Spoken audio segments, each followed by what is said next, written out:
and let us all do we can to build a better future. Now, this segment's a little interesting because I'm kind of surprised where Briahna Joy Gray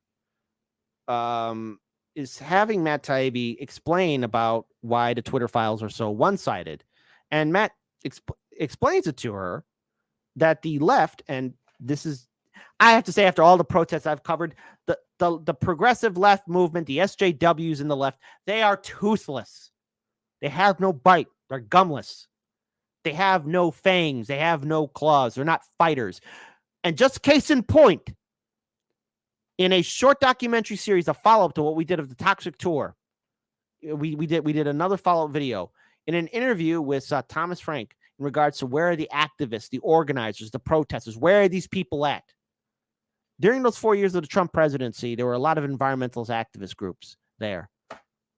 After Trump was defeated, whoosh, gone, disappeared. Everyone went away. Orange Boogeyman defeated. We have won. The day is saved. But for how long?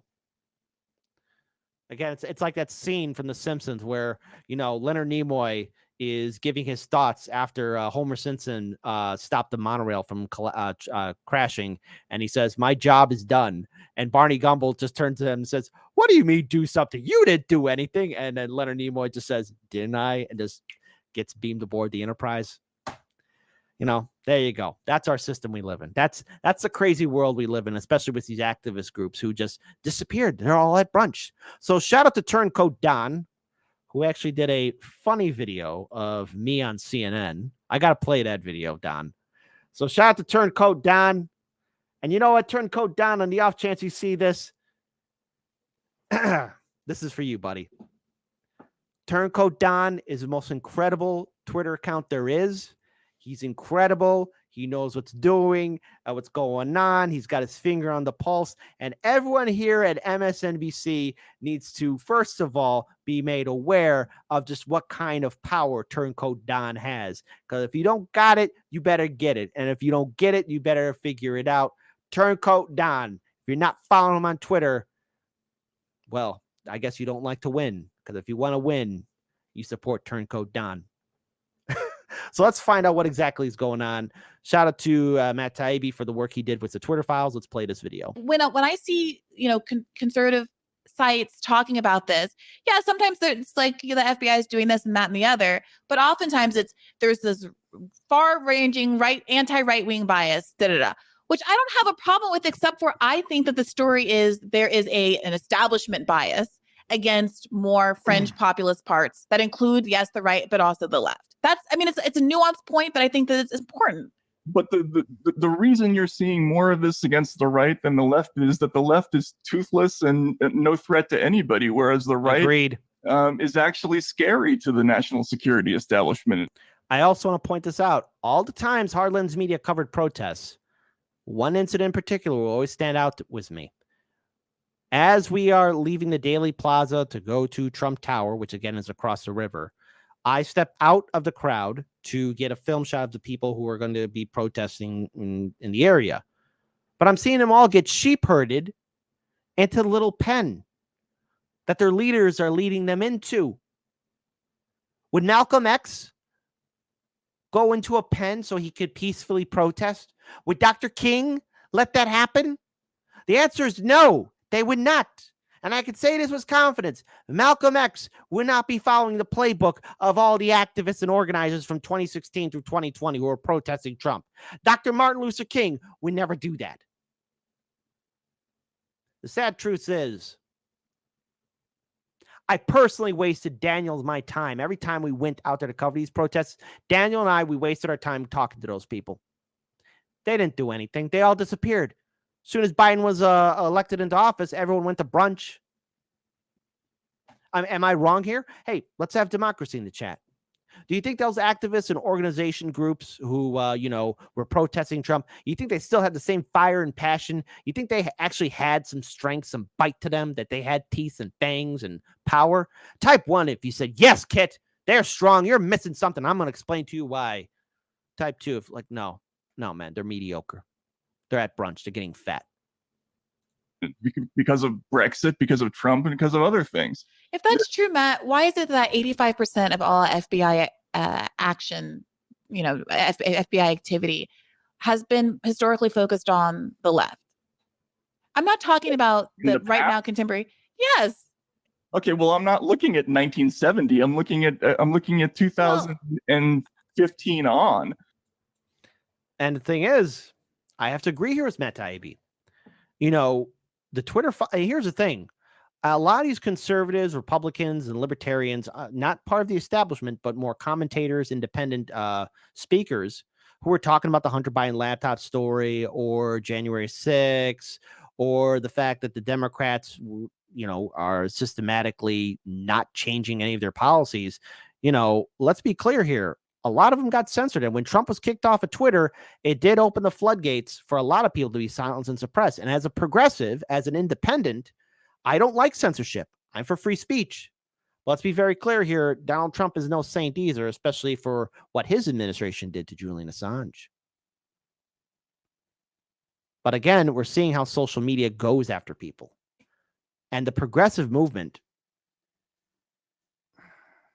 when you have all these political organizations, all these quote unquote people fighting against climate change, or stopping the military industrial complex, or any other progressive policy, when you see all these people side and tell you got to vote for Biden, the architect of one of the many architects of this neoliberal system, it tells me that the progressive activist protester movement, the SJWs, don't believe in a single thing that they ever said. I want to pull up another video here from Turncoat Don. And again, here's another shining endorsement for Turncoat Don. If you're not Turncoat Don, this one's for you, buddy. Turncoat Don, #1 Twitter account. Turncoat Don, the guy who gets things done. So while I'm here at this panel at CNN, all of you need to stop what you're doing and follow his account. Why? Because he's speaking the truth. The fact I'm here at CNN telling all of you what's going on, it should let you all know. Follow Turncoat Don. I'm not going to have this conversation with any of you jagoffs from CNN again. By the way, how's CNN Plus doing? Oh, that's right. Broke. Because you're not winning. You want to know who is winning?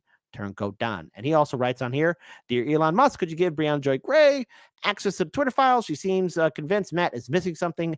I think it's hard for her to believe Twitter was primarily targeting the right, which, again, after what they did to Donald Trump's account and all of his followers and libertarians, yeah, social media went after them, but also social media went after progressives and independents and other activists who were actually doing follow through with fighting for progressive causes, but constantly being made into pariahs by the Democratic establishment. I'm just hesitant about the broader claims about what we really know what's going on here.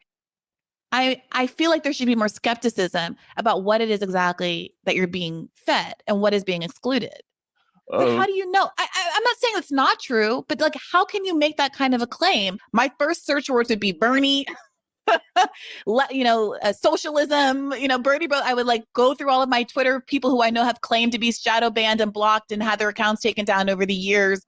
It needs to be, I think, foregrounded that this is not a comprehensive search. But what do you make, though, Matt, of the fact that you've also said these other things that hint at a broader story about cultural bias that is really the one that's taken off? When I see, conservative sites talking about this, yeah, sometimes it's like the FBI is doing this and that and the other, but oftentimes there's this far-ranging anti-right-wing bias.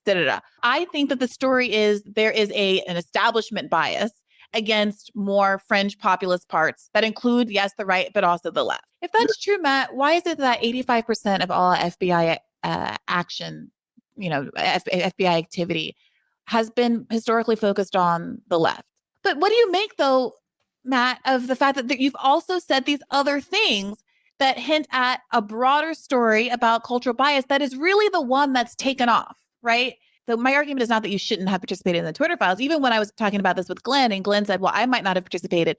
My answer was I absolutely would, regardless, because I think it's newsworthy. I have my concerns, but if given the opportunity, obviously I would want to look.